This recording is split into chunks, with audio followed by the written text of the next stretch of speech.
How's it going, guys? I'm Danny, and as you can probably guess, I've been busy. I said last week you could message me your form on Facebook and I'd do a critique, and the response has been amazing. I've done over 40 since then, and they've been from everyone from an 11-year-old boy all the way up to people who are aspiring to be pros. It's been amazing. But there have been a couple of consistent problems that people were having.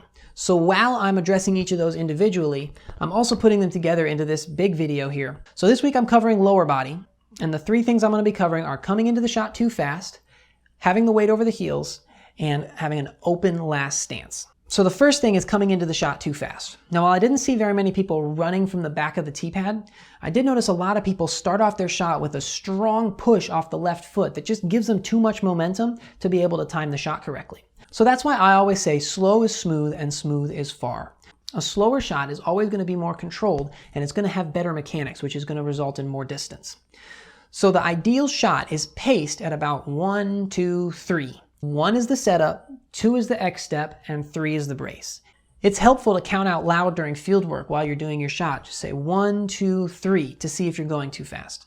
So the next is weight over the heels. Because most of us, including me, start out with a high-speed, overstable driver, we learn to throw on an anhyzer release. Once we start improving and we realize we need to throw hyzers and straight shots, that weight on the heels no longer is balanced. So I like to say to shift the weight forward over the toes, even leaning forward slightly. This promotes more control and more power, which is going to be more accurate every time. I like to say when my weight is over my heels, if somebody came up and pushed me in the chest, I would fall backwards. But if I shift my weight forward over my toes and somebody pushes me in the chest, I can fight back. This is a common problem on the courses around me. So next I have footwork. And when I say footwork, I really mean the last step, and I'm talking about a closed stance. I see a lot of people when they're coming into their shot, they turn their left foot in the X step and plant it backwards. Now this is a problem because it turns the hips backwards, which is a problem when we're trying to throw that way, because that means our body has to turn all the way around, and it's not going to be very accurate or powerful. Not to mention, when the dominant foot is brought around, the right foot for most of us, and planted, the stance is really wide open. The toes are pointed away from the center, and this means the hips don't have a lot of mobility or side to side or twisting motion, which means it's hard for them to power the throw. So that's why I always say to plant the left foot sideways and turn the front foot away from the target. This closes the stance and really gives the hips a lot of side to side and twisting mobility and really helps them power the throw. So that's all I've got for this week. Make sure you subscribe so you get the video for next week on upper body, because there's probably a mistake that you're making in there. I got a couple quick tips video planned for some time. It's going to be forehand and putting.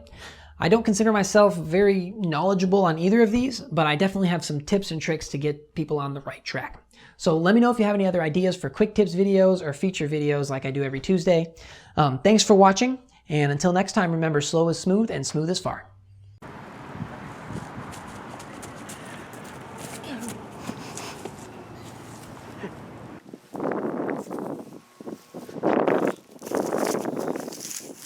Hi, I'm Danny's dad. I just wanted to let you know that he learned everything from me, and he never gives me any credit for it on any of his videos. So, anyway, now you have it.